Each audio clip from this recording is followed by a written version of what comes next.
Laying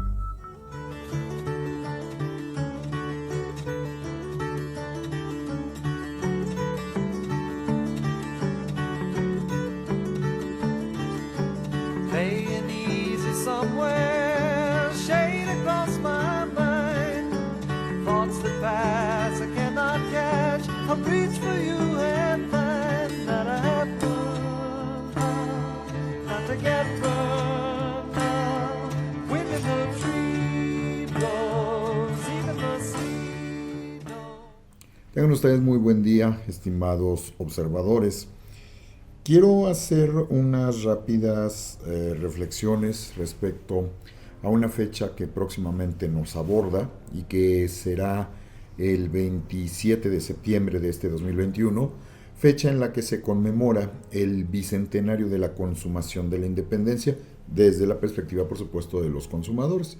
Hablando en este caso de la finalización de algo que ellos no necesariamente iniciaron en lo particular, pero que sí en un proceso que llevó desde oficialmente el año de 1810, aunque la problemática se inició desde 2 años atrás, desde el año de 1808, nos llevaría a un proceso de prácticamente 13 años, en donde las condiciones obviamente cambiaron, tanto en la Nueva España, no existía México, eso es bien importante de remarcar.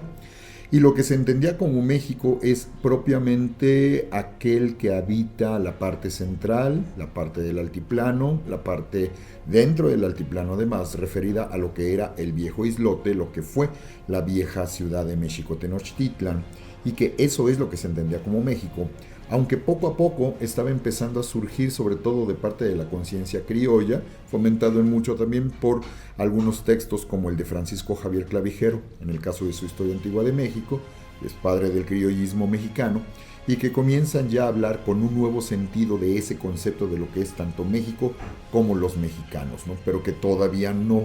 conforma una nación, que todavía no está estructurada una patria, pero que ya comienza a tener visos de separación de las cosas que se han estado haciendo previamente. Abordando entonces en ese plano y en esa línea, hay un artículo que fue escrito por Pascal Beltrán del Río y que está circulando en estos días y que me parece interesante como punto de partida para que hagamos nuestra primera reflexión al respecto. Y él nos menciona algo que algunos alumnos y alumnas ya me habían pasado con algunas imágenes, en algunos camiones del transporte público, sobre todo en la Ciudad de México, en algunas paradas de los mismos, en donde nos refiere, y ahora cito a Pascal Beltrán: estampado en autobuses urbanos de la capital y presente hasta ayer en internet, un promocional de la Secretaría de la Defensa Nacional llama a conmemorar el bicentenario de la consumación de la independencia. En él aparecen las imágenes de Agustín de Iturbide y Vicente Guerrero. Hasta ahí, todo bien. Sin embargo, en medio de las dos figuras se despliega, y esto es lo que me llamó la atención, de lo que a su vez me dijeron mis propios alumnos y alumnas, en medio de las dos figuras se despliega un texto cuyo titular en caracteres antiguos dice lo siguiente: Acta de Independencia de la República Mexicana, como si además ambos estuvieran relacionados con la construcción de esa disque Acta de Independencia de la República Mexicana. Y retomando lo que dice Pascal Beltrán, la cosa es que tal documento nunca existió. Lo que sí hubo fue un acta de independencia del Imperio Mexicano, firmada el 28 de septiembre de 1821, al día siguiente de la entrada del ejército trigarante en la capital del país. Hecho histórico que se concretó apenas desalojaron la ciudad las fuerzas realistas comandadas por el general Francisco Novella. Al día siguiente del desfile triunfal, los miembros de la Suprema Junta Provisional Gubernativa, primer órgano de gobierno de la nueva nación, contemplada en los Tratados de Córdoba, fueron convocados a Palacio Nacional para plasmar en un texto la voluntad de los mexicanos de separarse ya oficialmente de España. Y aquí es una cita dentro de la cita.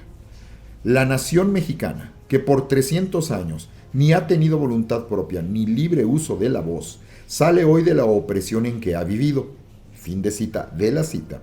Dice el acta que fue firmada por 33 de los 38 miembros de la Junta y redactada de puño y letra por Juan José Espinosa de los Monteros, su secretario vocal. De ese momento en adelante, el país se organizaría del modo que más convenga a su felicidad y con representantes que puedan manifestar su voluntad y sus designios, y que comienza a hacer uso de tan preciosos dones y declara solemnemente, por medio de la Junta Suprema del Imperio, que es nación soberana e independiente de la antigua España.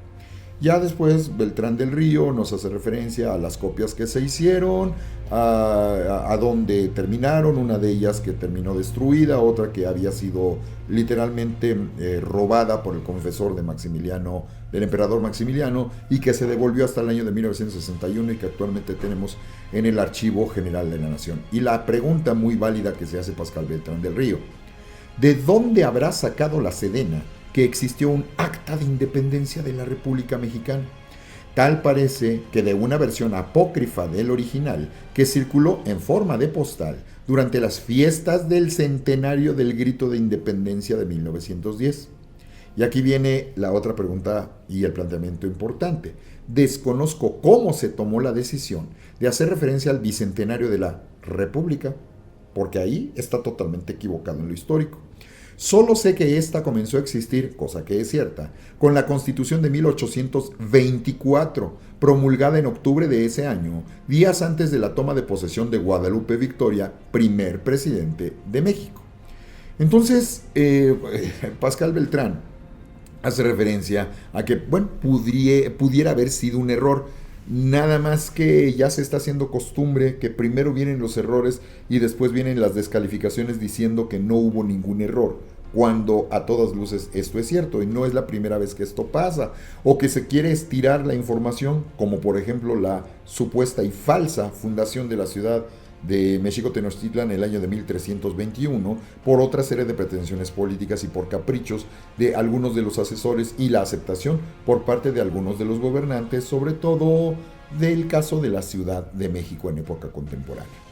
Entonces, en ese plano estamos acudiendo en estos años, y no es privativo nada más de este gobierno, que ha hecho algunas cosas bien, otras medianas, otras las han hecho pésimamente mal, sino que esto también es desgraciadamente una costumbre que nosotros encontramos desde tiempo atrás con gobiernos previos. Cuando hablamos de la ciudad, además hay que considerar que siempre han sido el mismo grupo gobernante, nada más ahorita cambió de color y cambió de nombre, pero siempre había sido la base. Desde 1997, cuando por primera vez la Ciudad de México pudo escoger a sus propios gobernantes, han sido amarillos, han sido del PRD. Y nosotros sabemos qué fue lo que pasó con el PRD y cómo se ha constituido, sobre todo para los últimos 3 años. Y es en ese plano donde hay una línea de no querer reconocer cuando hay equivocaciones. Todos nos equivocamos, no pasa ningún problema. La bronca es cuando uno no lo quiere reconocer, uno no lo quiere aceptar, uno no lo quiere tomar como una experiencia para aprender y para crecer, sino que además se le echan encima al mensajero, sino que además le avientan la tropa con insultos, con ofensas, con agresiones verbales y ocasionalmente hasta físicas, a todos aquellos que hacemos, en nuestro caso como historiadores, hablo por los historiadores, hacemos notar este tipo de situaciones y de cosas, ¿no? Entonces, dentro de esta vertiente, pues una de las graves, que viene inclusive desde el Ejecutivo Federal, donde se hace la afirmación sin ningún tipo de sustento de que los españoles solo trajeron falta de preparación, trajeron fanatismo, no aportaron nada a la ciencia, etcétera, y que además el reclamo de cómo es posible que en los 300 años de la además mal llamada colonia no fueron capaces de crear una vacuna, cuando la primera vacuna y la primera expedición humanitaria para llevar esa vacuna a los distintos lugares del mundo que eran la posesión de España a principios del siglo XIX, pues fue la famosa expedición Balmis. Entonces, cuando nosotros estamos en esta situación y de repente nos encontramos detallitos como estos, pues nos damos cuenta que la situación se agrava no nada más porque haya sido un error por ahí de tipografía, por ahí del encargado ya del diseño, que se agarró una foto para tener una idea y después nadie lo corrigió, etcétera, ¿no? Que hablaría también de que no hay seguimiento en este plano. Pero lo más grave del asunto es que esto que vemos ahorita, inclusive pues hasta publicitándolo, la Secretaría de Defensa Nacional y Pascal Beltrán descarga en ese sentido a mí se me hace muy extraño, parafraseo a Beltrán, se me hace muy extraño que se haya cometido un tipo de error de esa manera en la Sedena, porque la Sedena tiene extraordinarios historiadores. Entonces, ¿qué es lo que está pasando con aquellos que están manejando la publicidad o las relaciones públicas de esta institución, ¿no? Ahora, El otro punto grave con el que quiero cerrar esta parte es esta mala información que nos ha hecho creer que hubo un gran traidor que fue el que trató de convencer a los mexicanos de llegar a la independencia para después él malévolamente coronarse emperador de los mismos, ¿no? Esto es total, absoluta y definitivamente falso. Pero mucha gente lo da por cierto porque la forma en la que nos han educado no nos ha permitido ejercer el criterio y la capacidad de análisis. Y uno de los puntos importantes es que se nos suele referir, y a veces por ahí a lo mejor algún profesor medio progresista que nos haya mostrado una slide, que nos haya mostrado una transparencia, que nos lo haya puesto en la computadora, del Acta de Independencia, pero no te detienes a leerla. Y aquí es donde viene lo interesante, porque en el Acta de Independencia, que no existiría sin los tratados de Córdoba, que no existirían sin el plan de Iguala, donde todo esto es parte de un proceso, en donde se va a unir gente de los realistas que ya desertaron, con gente de los que quedan y que ya están desesperados por conseguir algo a su favor. En el caso de los insurgentes, el movimiento estaba prácticamente ya reducido a la zona de la guerrilla, donde podría haberse extendido muchos años más sin conseguir ningún objetivo. Donde Vicente Guerrero también está abierto al diálogo, eso es bien importante que lo tengamos presente, y logran en una sucesión de 4 cartas ponerse de acuerdo para sentarse, para platicar, para dialogar y llegar finalmente a la formación del Ejército Trigarante, que, por cierto, su nombre oficial no es Ejército Trigarante, su nombre oficial es, entérense los que no lo sepan, y recuérdenlo los que ya lo saben, Ejército Imperial de las Tres Garantías. Ese es el nombre completo, formal y oficial. Y si nos dicen que es Ejército Imperial de las Tres Garantías, creo que ahí ya queda muy claro que si alguien pretende coronarse o engañar a los demás, desde el nombrecito ya se le pondrían al brinco, ¿no? Si dudamos al respecto, vamos a leer el texto rápidamente. El texto completo es corto, es una página nada más, del Acta de Independencia del Imperio Mexicano, pronunciada por la Junta Soberana, congregada en la capital el 28 de septiembre de 1821. Recuerden que entraron el 27, que es el día que se toma como el de la consumación, y el acta la firman al día siguiente, el 28 de, incluso como lo escriben ellos, 28 de septiembre. Y aquí cito ya el corpus del texto, porque leí solo la introducción. La nación mexicana, que por 300 años ni ha tenido voluntad propia ni libre uso de la voz, sale hoy de la opresión en que ha vivido. Los heroicos esfuerzos de sus hijos han sido coronados y está consumada la empresa eternamente memorable, que de un genio superior a toda admiración y elogio, por el amor y gloria de su patria, principió en Iguala, prosiguió y llevó al cabo, arrollando obstáculos casi insuperables. Restituida pues esta parte del septentrión al ejército de cuantos derechos le concedió el autor de la naturaleza, y reconocen por inanegables y sagrados las naciones cultas de la tierra, en libertad de constituirse del modo que más convenga a su felicidad, y con representantes que puedan manifestar su voluntad y sus designios, comienza a hacer uso de tan preciosos dones y declara solemnemente, por medio de la Junta Suprema del Imperio, que es nación soberana e independiente de la antigua España, con quien en lo sucesivo no mantendrá otra unión que la de una amistad estrecha en los términos que prescribieren los tratados, que entablará relaciones amistosas con las demás potencias y cuantos actos pueden y están en posesión de permitir las otras naciones soberanas, que va a constituirse con arreglo a las bases que en el Plan de Iguala y Tratado de Córdoba estableció sabiamente el primer jefe del Ejército Imperial de las Tres Garantías,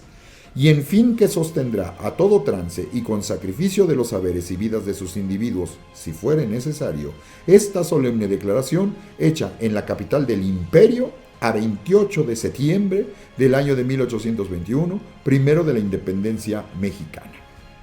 Fin de cita.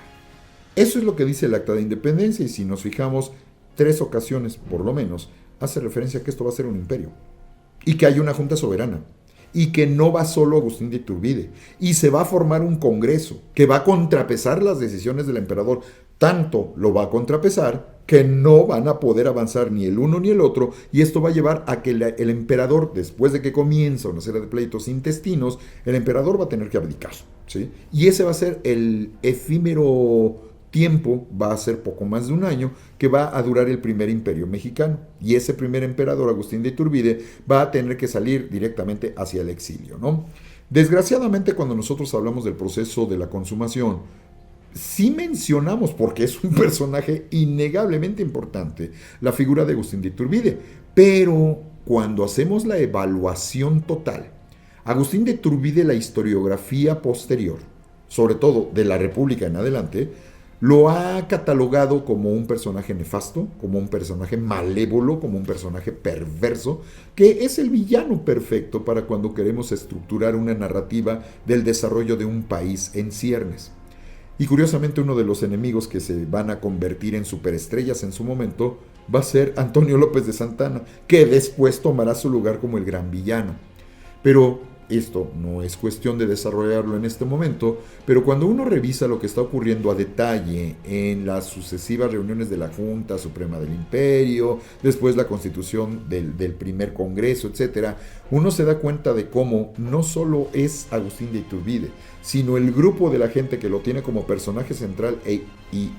absolutamente infaltable dentro de todo el proceso de formación política del nuevo territorio, sino que además la Vox Populi, el pueblo bueno, al que tantas veces hacemos alusión en época contemporánea, le van a dar epítetos y calificativos que a él también le van a hacer que pierda piso, ¿sí? Y ahí nos vamos a encontrar barberos, nos vamos a encontrar lamezuelas, nos vamos a encontrar gente obcecada en tratar de decir tú eres lo máximo, lo van a llegar a catalogar, son, si mal no recuerdo, más de 900 panfletos los que se tienen contabilizados que circulaban diciéndole que podía ser desde el rayo de Júpiter, así literalmente, hasta el nuevo Moisés o el nuevo padre Abraham, para que veamos luego por qué pierden piso los gobernantes. No solo es que haya malos gobernantes, también hay malos gobernados que hacen que los gobernantes terminen perdiendo el piso cuando quieren quedar bien con alguien al que además catalogan como el gran salvador. Y cuando no les pudieron cumplir, así como se fueron para arriba, la historia se los lleva pero hasta el fondo y llegamos al otro extremo en donde los convertimos en supervillanos, ¿no? De esta manera sí tenemos que se convirtió Agustín de Iturbide, más adelante también se catalogó así, inclusive hasta el propio Vicente Guerrero, el Congreso lo destituyó de la presidencia, lo acusaron de ser un incapaz mental, por no decir directamente la palabra que estaba loco. Más tarde le va a tocar en sus repetidas subidas y bajadas a Agustín de Iturbide, y posteriormente incluso pues también le va a terminar tocando para ciertos sectores a Benito Juárez, y el gran villano para la revolución pues termina siendo Porfirio Díaz, ¿no? Entonces es en esta parte donde lo que desgraciadamente tiende a permear la opinión pública es quiénes son los buenos y quiénes son los malos. Y ahí es donde radica el problema, porque buenos son los pobres de los indios que fueron conquistados por los perversos y malos de los españoles, buenos van a ser los insurgentes que lucharon en contra de los perversos españoles que no les quieren conceder su libertad, buenos van a ser los liberales que lucharon incansablemente en contra de los malditos conservadores, buenos van a ser estos buenísimos de los pobres sometidos de los campesinos, en contra de la tiranía de los hacendados que nada más los quieren explotar, ¿no? Mientras nosotros sigamos teniendo esta estructura mental de que uno es el bueno, bueno, bueno y el otro es el malo, malo, malo, nunca vamos a crecer y nunca vamos a avanzar ni como cultura ni como sociedad. Y por eso es tan importante que cuando además hacemos la referencia a quiénes son los que van a participar en este proceso del bicentenario de la consumación, pues de entrada es entender que aquí no se engañó a nadie, que lo lógico desde la perspectiva política, lo lógico y lo natural en aquel contexto era la conformación de un imperio, y México no va a ser una excepción. Recuerden lo que va a pasar con Haití, recuerden lo que va a pasar con Brasil, no es necesariamente en automático, nada más que hay que entender que la idea de formar automáticamente una república, pues tampoco es así como una opción que los países latinoamericanos, como se les identificará más adelante, porque aquí no son latinoamericanos. En el pre de 1821 en adelante son hispanoamericanos o son iberoamericanos, pero no el concepto de latinoamericano que se va a aparecer tiempo después hasta la segunda intervención francesa. Y aquí creo que se están dando cuenta en esta reflexión que estamos haciendo juntos, creo que se están dando cuenta que hay ciertas cosas que desconocemos de nuestra historia, que han estado ahí, pero que los distintos regímenes de gobierno, sobre todo los emanados de la posrevolución, y esto implica que llevamos 100 años con ello y que implica que también hagamos una revisada de cómo se ha constituido el sistema de enseñanza pública por parte de la Secretaría de Educación Pública, que acaba de cumplir 100 años,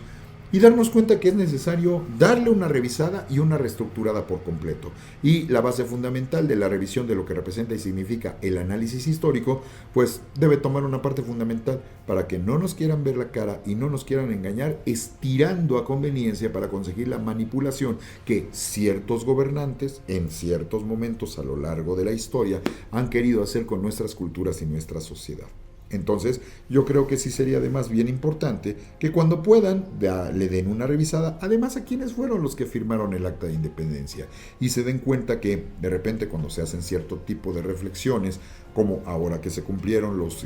500 años de la caída de la Ciudad de México Tenochtitlan, y que se ha discutido tanto que si fue o no fue conquista, revisen la definición de conquista, o sea, por favor, volvamos a lo que es el sentido original para tratar de entendernos bien. Pero no es la conquista de un México que además no existe, y que es una serie de sucesiones de respectivas conquistas a lo largo de 300 o hasta 350 años. Y cuando hablamos de la formación de este México independiente, no crean que a partir del 28 de septiembre todo empezó, de 1821, todo empezó a funcionar perfecto, porque tampoco fue así. Y así como fue complicado los distintos procesos de las conquistas, pues también va a ser complicado los distintos procesos de la forma de entender y aplicar la independencia en estas tierras, ¿no? Ya para qué les digo de la revolución, y ya para qué les digo de las transformaciones que también malamente se apoyan en malas interpretaciones históricas. Y esto nos permite entender por qué tenemos el divisionismo que tenemos en época contemporánea, y el gran reto es cómo le hacemos para cambiar esto. En esas estamos, y nos falta mucho por conseguir salir adelante. Ustedes tienen la palabra. Muchísimas gracias.